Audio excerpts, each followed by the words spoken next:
ఈ సెషన్లో మీరు విండోస్ 8 ఆపరేటింగ్ సిస్టంలో యూజర్స్ని ఎలా మేనేజ్ చేయాలి అనేది చూస్తాం.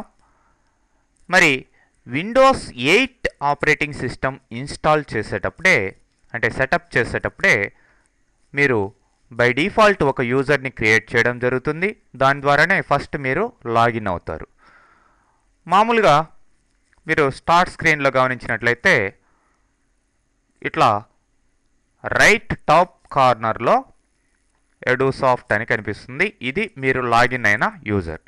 ఇక్కడ క్లిక్ చేస్తే మీకు దానికి సంబంధించిన ఆప్షన్స్ కనిపిస్తాయి.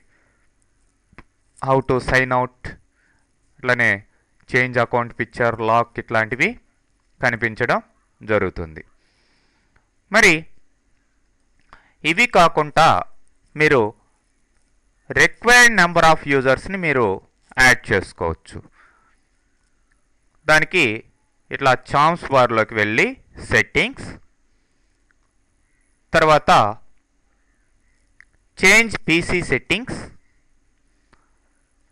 ఇందులో యూజర్స్ అని ఉంది. ఈ యూజర్స్లో ప్రజెంట్ మీకు ఉన్న యూజర్ ఆల్రెడీ ఇది ఎడూసాఫ్ట్ అనేది లోకల్ అకౌంట్, ఇది డిస్ప్లే అవుతుంది. ఇది కాకుండా మీరు వేరే యూజర్ని క్రియేట్ చేయాలి అనుకుంటే ఇక్కడ యాడ్ యూజర్ అని ఉంది. మరి ఇక్కడ యాడ్ యూజర్ అన్నప్పుడు ఈమెయిల్ అడ్రస్ అడుగుతుంది. ఎందుకంటే మైక్రోసాఫ్ట్ అకౌంట్ తోటి దీన్ని అసోసియేట్ చేసేదానికి ఈ యొక్క ఈమెయిల్ అడ్రస్ అడుగుతుంది. అలా అసోసియేట్ చేసిన దానివల్ల మీరు ఆ యొక్క మైక్రోసాఫ్ట్ అకౌంట్కి సంబంధించిన అంటే స్కై డ్రైవ్ కావచ్చు, లేదంటే వన్ డ్రైవ్ కావచ్చు, ఇట్లాంటి వాటిల్లో ఉండే డీటెయిల్స్ అంతా కూడా మీ స్టార్ట్ స్క్రీన్లో వచ్చే అవకాశం ఉంది. మైక్రోసాఫ్ట్ అకౌంట్ యాడ్ చేయడం వల్ల చాలా బెనిఫిట్స్ ఉంటాయి కాబట్టి ఈమెయిల్ అడ్రస్ అడుగుతుంది. ఇక్కడ హాట్మెయిల్ కానీ లేదంటే అవుట్లుక్ అడ్రస్ కానీ ఇవ్వండి. ఫర్ ఎగ్జాంపుల్ నేను edusoft4u@outlook.com ఇది ఆల్రెడీ క్రియేట్ చేస్తున్నాను కాబట్టి దీని ద్వారా నేను మైక్రోసాఫ్ట్ అకౌంట్కి అసోసియేట్ చేస్తున్నాను. ఓకే, ఇప్పుడు నెక్స్ట్ అనండి. మీరు న్యూ ఈమెయిల్ ఐడి కూడా కింద ప్రీవియస్గా వచ్చిన ఆప్షన్స్ ద్వారా క్రియేట్ చేసుకొని అసోసియేట్ చేయొచ్చు అనమాట. చూడండి ఇప్పుడు ఓకే.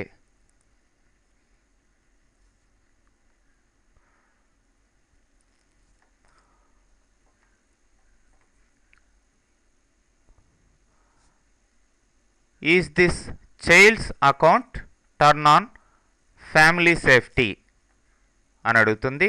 ఫ్యామిలీ సేఫ్టీ సంబంధించిన ఆప్షన్స్ ఇది చైల్డ్ అకౌంట్ అయితే మీరు సెలెక్ట్ చేసుకోవచ్చు. ఓకే, ఫినిష్ చేస్తున్నాను. ఇప్పుడు ఈ యొక్క యూజర్ యాడ్ కావడం జరిగింది. ప్లస్ ఇది దీని ద్వారా మీరు డైరెక్ట్గా లాగిన్ కావచ్చు. అట్లనే ఇంకొక యూజర్ క్రియేట్ చేస్తున్నాను. ఈ యూజర్ని sign in without a Microsoft account అని చెప్పి ఇస్తున్నాను. మైక్రోసాఫ్ట్ అకౌంట్కి అసోసియేట్ చేయకుండా ఈ యొక్క యూజర్ని క్రియేట్ చేస్తున్నాను. సో ఇది లోకల్ అకౌంట్ అని ఇస్తాం. సో లోకల్ అకౌంట్ నేను ఎడూసాఫ్ట్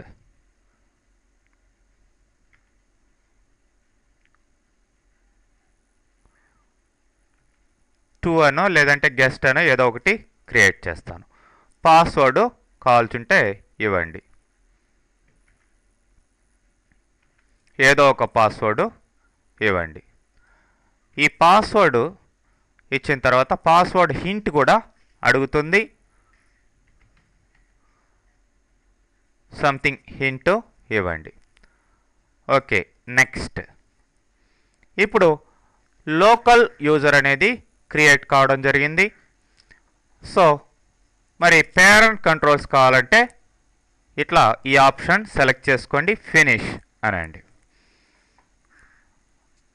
ఓకే, ఇట్లా మీరు ఈ యొక్క అకౌంట్స్ని క్రియేట్ చేయొచ్చు. లోకల్ అకౌంట్ కావచ్చు, లేదంటే అసోసియేట్ విత్ మైక్రోసాఫ్ట్ అకౌంట్, ఇట్లా క్రియేట్ చేయడం జరుగుతుంది. మరి ఈ యొక్క అకౌంట్స్కి షిఫ్ట్ కావాలి అనుకుంటే, దీన్ని క్లోజ్ చేస్తున్నాను, మీరు షిఫ్ట్ కావాలి అనుకుంటే ఇట్లా ఇక్కడ క్లిక్ చేసినట్లయితే మనం న్యూ యూజర్స్లోకి మూవ్ కావచ్చు. ఎడ్యూసాఫ్ట్ 2లోకి కావాలనుకుంటే వెళ్ళొచ్చు, లేదంటే ఈ అకౌంట్లోకి కావాలనుకుంటే వెళ్ళొచ్చు. ఇట్లా షిఫ్ట్ కావచ్చు అనమాట. ఫర్ ఎగ్జాంపుల్ దీనికి షిఫ్ట్ అయ్యాను. ఇప్పుడు పాస్వర్డ్ అడుగుతుంది, లేదంటే వేరే యూజర్కి ఎడ్యూసాఫ్ట్, ఇంతకు ముందరన్న యూజర్కే లాగిన్ అవుతున్నాను.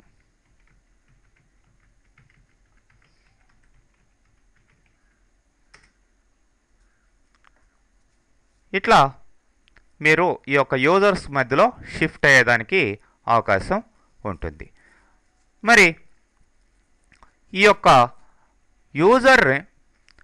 యూజర్ యొక్క సెట్టింగ్స్ మార్చాలి అనుకుంటే మీరు డెస్క్టాప్ స్క్రీన్లోకి వెళ్ళండి. ఇప్పుడు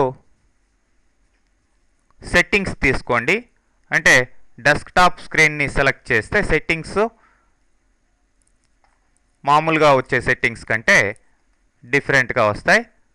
ఇప్పుడు కంట్రోల్ ప్యానెల్లోకి వెళ్ళండి. ఇక్కడ చేంజ్ అకౌంట్ టైప్ అని ఉంది. User accounts and family safety కింద చేంజ్ అకౌంట్ టైప్. మీరు మీ యొక్క అకౌంట్ టైప్ని మార్చొచ్చు. ఎడ్యూసాఫ్ట్ అనేది అడ్మినిస్ట్రేటర్. మరి అడ్మినిస్ట్రేటర్ యూజర్ అయితేనే వేరే యూజర్స్ని క్రియేట్ చేయడం, మేనేజ్ చేయడం కుదురుతుంది. కాబట్టి ఇప్పుడు ప్రస్తుతం మనం ఎడ్యూసాఫ్ట్ అకౌంట్ కిందనే లాగిన్ అయి ఉన్నాం. సో ఇప్పుడు ఎడ్యూసాఫ్ట్ 2ని తీసుకుందాం. దీనికి సెటప్ ఫ్యామిలీ సేఫ్టీ అని ఇవ్వడం జరుగుతుంది. Setup family safety. మరి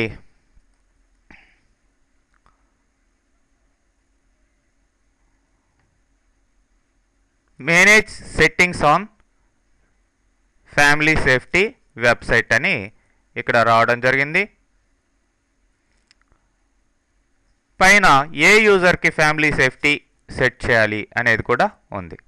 ఫర్ ఎగ్జాంపుల్ నేను ఎడ్యూసాఫ్ట్ 2కి ఫ్యామిలీ సేఫ్టీ ఇస్తున్నాను. Family safety on enforce current settings, activity reporting, ఇట్లా ఇవ్వడం జరిగింది. టైం లిమిట్స్ ఇవన్నీ కూడా సెట్ చేస్తాను.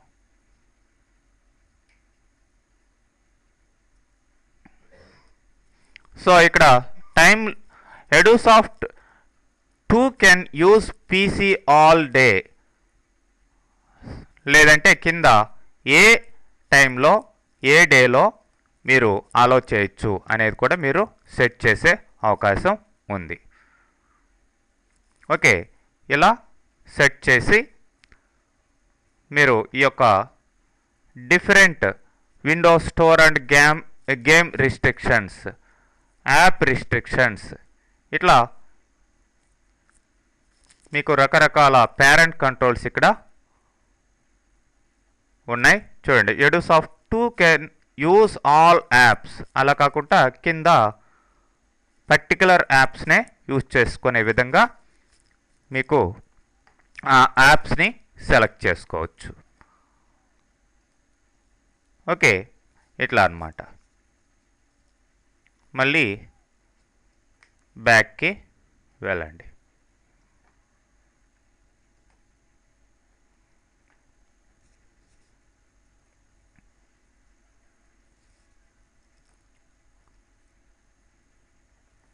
మరి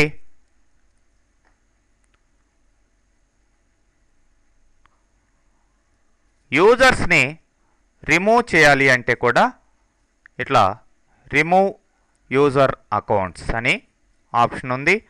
ఫర్ ఎగ్జాంపుల్ ఎడుసాఫ్ట్ 2ని రిమూవ్ చేయాలి అనుకుంటాను. మళ్ళీ దాన్ని డిలీట్ ది అకౌంట్ అనగానే ఇక్కడ do you want to keep Edusoft 2 files అని అడుగుతుంది.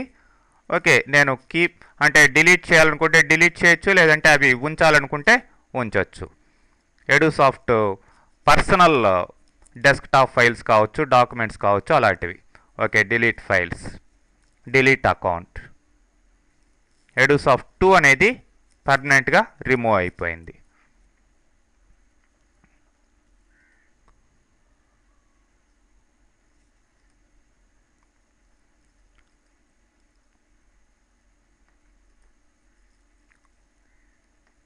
అట్లనే ఇంకొక యూజర్ తీసుకున్నాను, change the account type.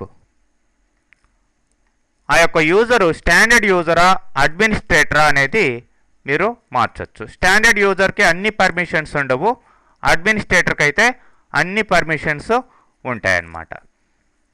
Okay, change account type, అడ్మినిస్ట్రేటర్గా ఈ యొక్క యూజర్ని మార్చాను. మేనేజ్ అనదర్ అకౌంట్, వేరే అకౌంట్ని తీసుకొని దాన్ని కూడా మేనేజ్ చేయొచ్చు. ఇట్లా డిఫరెంట్ వేస్లో మీరు యొక్క కంట్రోల్ ప్యానల్లో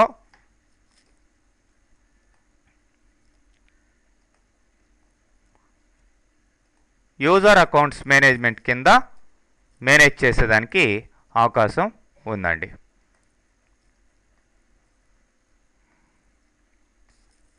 ఓకే.